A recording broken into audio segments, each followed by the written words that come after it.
आज हम बनाएंगे अलसी की बहुत ही खास रेसिपी। तो सबसे पहले हम जान लेते हैं अलसी के फ़ायदों के बारे में। जैसा कि आप सभी जानते हैं, सर्दियों का मौसम ज़ोरों शोरों पर है। ऐसे में तबीयत ख़राब होने का खतरा काफ़ी बढ़ जाता है। अगर आप खुद को और अपने परिवार को सर्दी खांसी जुकाम से बचाना चाहते हैं तो आज इस रेसिपी को बनाकर रख लीजिए, क्योंकि अलसी में ओमेगा 3 ओमेगा 6 फैटी एसिड पाया जाता है। ये फैट अच्छे होते हैं जो दिल को सेहतमंद रखते हैं। अलसी में मौजूद लिग्नन को लेने से ब्लड शुगर लेवल में रहता है। यदि आप अलसी से बने 2 लड्डुओं का सेवन करते हैं तो इससे डायबिटीज़ में भी राहत मिलती है।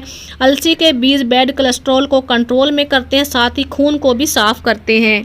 1 चम्मच अलसी के बीज में करीब 1.8 ग्राम ओमेगा 3 पाया जाता है। अलसी के बीज वात, पित्त और कफ को भी संतुलित करते हैं। अलसी के लड्डुओं में फाइबर होता है जो कि कब्ज की परेशानी को दूर करने में हेल्प करता है। अलसी में ओमेगा 3 फैटी एसिड होने की वजह से बालों को पोषण पहुंचाता है और बाल मजबूत बनते हैं। तो ये थे अलसी के फ़ायदे। तो चलिए अब हम बनाना शुरू करते हैं अलसी की रेसिपी को। तो अलसी को भूनने के लिए मैंने गैस पे कढ़ाई रखी है। गैस को बहुत ही स्लो कर दिया है। तो इसको हम डाल देते हैं। तो इस तरीके से हमें इसे लगातार चलाते हुए भूनना है। हाई फ्लेम पे हमें इसे बिल्कुल भी रोस्ट नहीं करना है।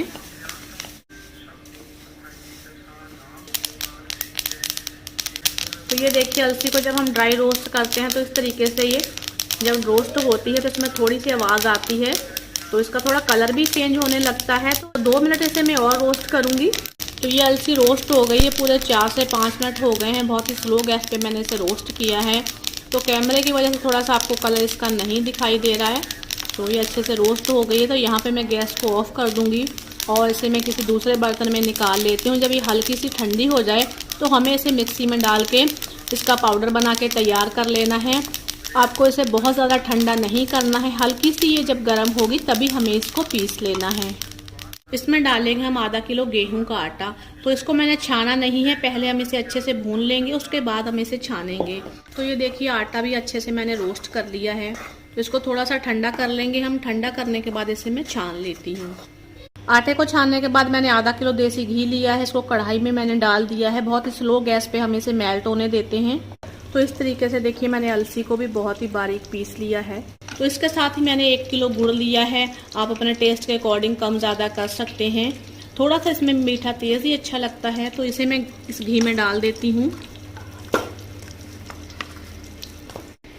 तो इस तरीके से घी में डालने के बाद गुड़ को हमें इसे लगातार चलाना है और गुड़ को अच्छे से मेल्ट होने तक हमें पकाना है। तो ये देखिए, इस तरीके से गुड़ थोड़ा सा पकना शुरू हो गया है। तो यहाँ पे मैं गैस को बहुत ही स्लो कर देती हूँ। तो इसमें मैं ये 2 चम्मच अजवाइन डाल देती हूँ। अजवाइन को अच्छे से साफ करके आपको डाल लेना है।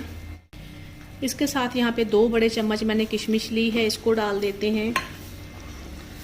और यहाँ पे काजू और बादाम लिए हैं, इसको बहुत ही बारीक काट लिया है, तो ये डाल देती हूँ मैं। तो इसे थोड़ा सा मिक्स कर लेंगे और यहाँ पे अब गैस को हम ऑफ कर देते हैं। तो इस कढ़ाई को मैंने गैस से अलग कर लिया है। तो इसे थोड़ा सा पहले मिक्स करेंगे।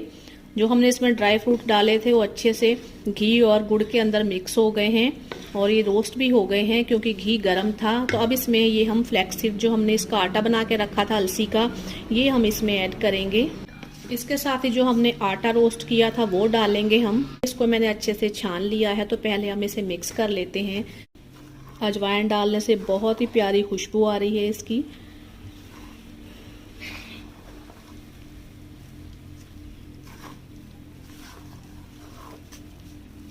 तो ये देखिए, इस तरीके से मैंने अच्छे से मिक्स कर लिया है अलसी को और आटे को। तो ये याद रखना है आपको कि ये ड्राई नहीं होना चाहिए। अगर आपको थोड़ा लगे कि ये दोनों चीज़ें ड्राई हो गई हैं तो आपको अलग से थोड़ा सा घी गरम करके रख लेना है। अगर आपको लगे तभी आप इसमें ऐड करें, वरना ना करें। कभी कभी ऐसा होता है कि आटा और अलसी कभी ज़्यादा हो जाती है, तो उसकी वजह से ये जो हमने मिक्सचर बनाया होता है ये थोड़ा ड्राई हो जाता है। तो गुड़ को आपको बिल्कुल भी ज़्यादा नहीं पकाना होता है। गुड़ को सिर्फ आपको मेल्ट करना होता है घी के अंदर। तो ये मिक्स हो गया है। तो चलिए अब इसके मैं लड्डू बना लेती हूँ। तो ये देखिए, आपको इतना लूज़ ये रखना है। ये देखिए, इसमें घी कितना है, हमारे हाथों पे आ रहा है। तो जितने बड़े छोटे आप इसके लड्डू बनाना चाहते हैं उतने बना सकते हैं।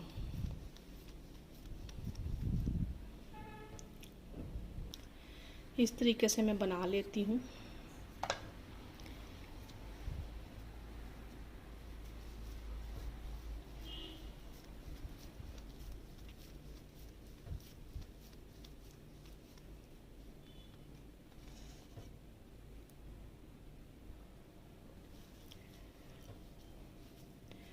जब आप लड्डू बनाएं तो अपने फैमिली मेम्बर को भी आप इस तरीके से साथ में लगा सकते हैं ताकि लड्डू जल्दी से बन जाए, क्योंकि ये प्रोसेस थोड़ा सा फास्ट करना होता है। तो ये देखिए कितने अच्छे अलसी के लड्डू बन के रेडी हो गए हैं। घी में इसमें काफ़ी सारा है, तो मैं इसे बना के सारे तैयार कर लेती हूँ।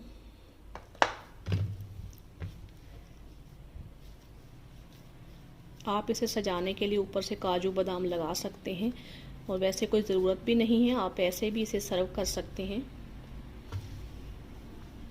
क्योंकि हमने इसके अंदर काफ़ी सारे काजू बादाम ऑलरेडी डाल रखे हैं, अजवाइन डाल रखी है, किशमिश डाल रखी है।